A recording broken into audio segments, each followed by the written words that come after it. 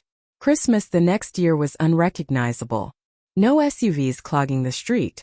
No strangers drinking wine in my dining room. No Brooke in velvet barking orders. Instead, I set the table for 12. Not relatives who mocked me, but neighbors who cared.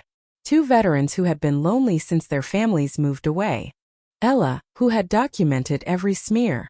The bookstore owner, Daniel, who brought cinnamon rolls dusted with sugar. Others who had never demanded anything but presents. We ate slowly. We laughed, the kind of laughter that doesn't hide knives in its folds. No one filmed me as a prop. No one whispered that I was stingy. No one scratched words into my car. When I lifted my glass, I felt the weight of contrast. The year before, 40 people had descended expecting a free banquet. This year, 12 sat gratefully at a table that belonged entirely to me. The irony didn't escape me. By cutting 40 out, I had gained everything.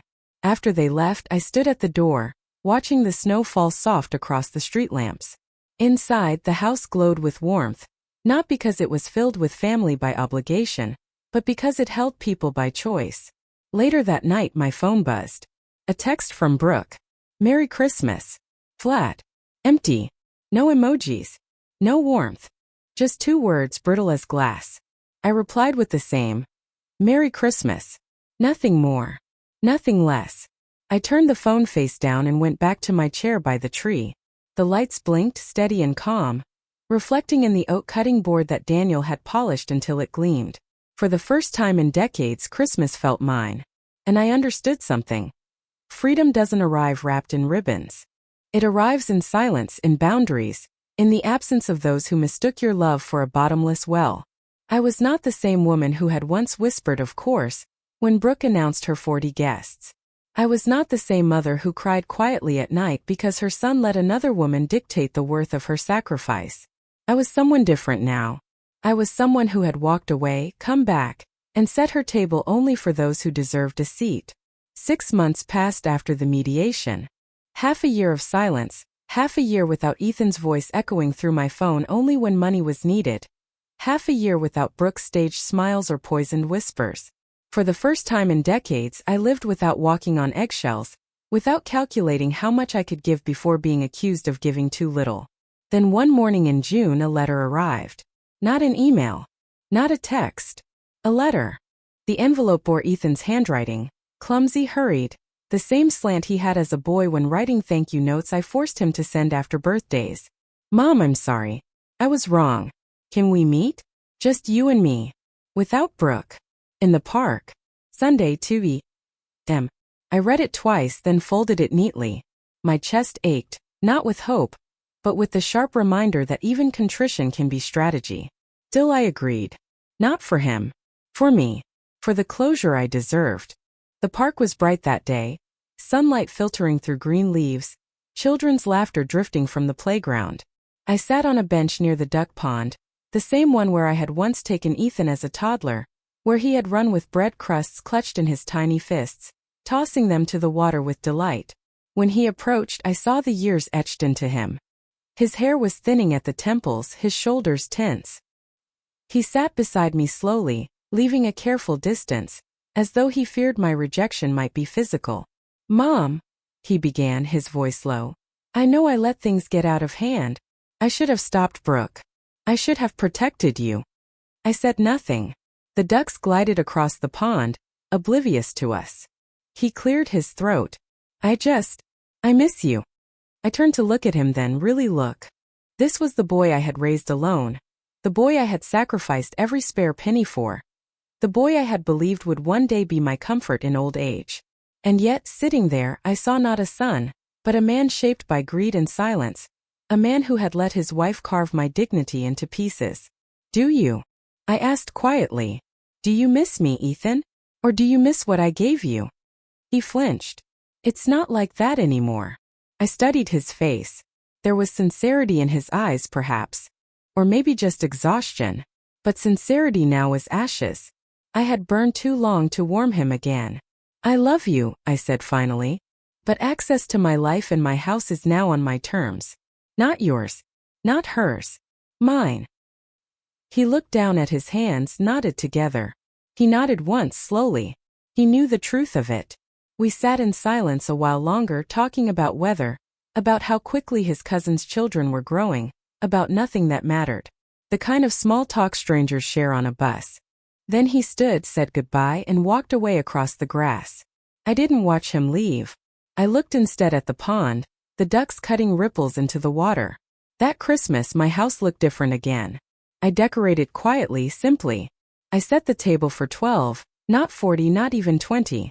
12 chairs filled by neighbors, Ella, Daniel from the bookstore, and 2 veterans who had lost their families but not their hunger for company. We ate. We laughed. We clinked glasses without fear of hidden barbs. In the middle of the meal my phone buzzed. A message from Brooke. Merry Christmas. Nothing more. I replied with the same words. Nothing more. Nothing less. After dinner, when the guests had gone and the dishes were stacked, I stood in the quiet of my kitchen. The oak cutting board Daniel had given me gleamed under the warm light. The house was mine, utterly, finally mine. I thought of Ethan, of Brooke, of the years I had poured into them like water into a sieve. I thought of the scratches on my car, the welfare checks,